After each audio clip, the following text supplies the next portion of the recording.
यो हाम्रो मुटुले हाम्रो शरीरमा रगत सञ्चालन अर्थात् ब्लड सर्कुलेसनमा मुख्य भूमिका खेल्छ र शरीरको विभिन्न भागसम्म रगत पुर्याउन मद्दत गर्छ। तर यदि तपाईलाई मैले हाम्रो शरीरमा अर्को पनि सानो मुटु हुन्छ भने के तपाई विश्वास गर्नुहुन्छ? हो, हाम्रो शरीरमा दुईवटा यस्तो अङ्ग हुन्छ जसले मुटुको झैं काम गर्छ। त्यो हो हाम्रो खुट्टाको काफ मसल्स। हाम्रा खुट्टाका यी काफ मसल्सले हाम्रो खुट्टाहरूबाट ग्राभिटी विरुद्ध रगत मुटुसम्म पम्प गर्न अत्यन्तै ठूलो भूमिका खेल्छ र रगत सञ्चालनमा ठूलो मद्दत गर्छ र शरीरको यस भागमा समस्या हुँदा गम्भीर परिणाम निम्त्याउन सक्छ र मानिसको ज्यानसम्म लिन सक्छ। आउनुस् आज कुरा गरौँ डीप भेन थ्रोम्बोसिसको बारेमा।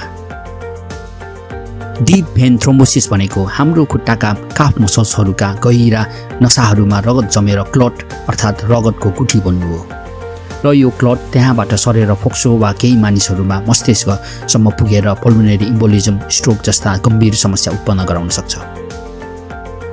ब्लड क्लटले गर्दा संसारभर बसेनी हजारौं मानिसहरूले ज्यान गुमाउने गर्छन् र केही मानिसहरूमा मृत्युपछि पोस्टमार्टममा मात्रै ब्लड क्लट भएको पत्ता लाग्ने गर्छ र यसको जानकारी हामी सबैलाई हुन अत्यन्तै जरुरी हुन्छ। डीबीटी हुनुको मुख्य कारक इमोबिलिटी अर्थात् लामो समयसम्म रेस्ट गरेर बस्नु हो, चाहे त्यो मानिस रोग लागेर वा कुनै अपरेसन गरेर बेड रेस्ट गरेको होस् वा लामो दूरीको यात्रा गर्दा होस्। यसरी लामो समयसम्म हाम्रो खुट्टा नचलाउँदा हाम्रा यी काफ मसल्सहरू सक्रिय बन्न पाउँदैन र बिस्तारै भित्र रहेका नसाहरूमा रगतको प्रवाह अर्थात् फ्लो घट्न थाल्छ र जम्न थाल्छ। डीबीटी हुने जोखिम केही मानिसहरूलाई अत्याधिक हुने गर्छ, जस्तै प्रेग्नेन्ट महिलाहरू, बढ्दो उमेर, केही जटिल समस्या जस्तै क्यान्सर, हृदयको रोग, स्ट्रोक लागेको छ भने, परिवारमा अरू पनि कसैलाई डीबीटी भएको छ भने, धुम्रपान गर्ने मानिसहरू, मोटोपन र रगत जम्ने समस्या भएका मानिसहरू।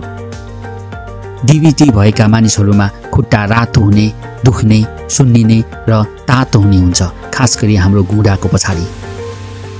डीबीटीको आशंका गर्नुभएको छ भने तुरुन्त अस्पताल गएर उपचार गराउनुपर्छ र अल्ट्रासाउन्ड डप्लर गराउनुपर्छ। डीबीटीबाट बच्नको लागि हामी लामो समयको यात्रा गर्दा बीचबीचमा हिँड्ने वा खुट्टा चलाउने, धेरै पानी पिउने गर्नुपर्छ र डीबीटीको जोखिम हुने मानिसहरूले कम्प्रेसन स्टकिङ्स लगाउनुपर्छ र यदि तपाईँ हस्पिटल वा घरमा बेड रेस्ट गर्नुभएको छ भने बेला बेलामा खुट्टा चलाउने र सकेसम्म हिँडडुल गर्न अत्यन्तै जरुरी हुन्छ। त्यसको साथसाथ नियमित एक्सर्साइज गर्ने, धुम्रपान त्याग गर्ने, मोटोपन घटाउने र ब्यालेन्स डाइट लिन अत्यन्तै जरुरी हुन्छ। आजको यो विषयवस्तु हजुरलाई कस्तो लाग्यो? कृपया आफ्नो प्रतिक्रिया दिनुहोस् र मेरो च्यानललाई सब्स्क्राइब गर्न नबिर्सिनुहोस्। धन्यवाद।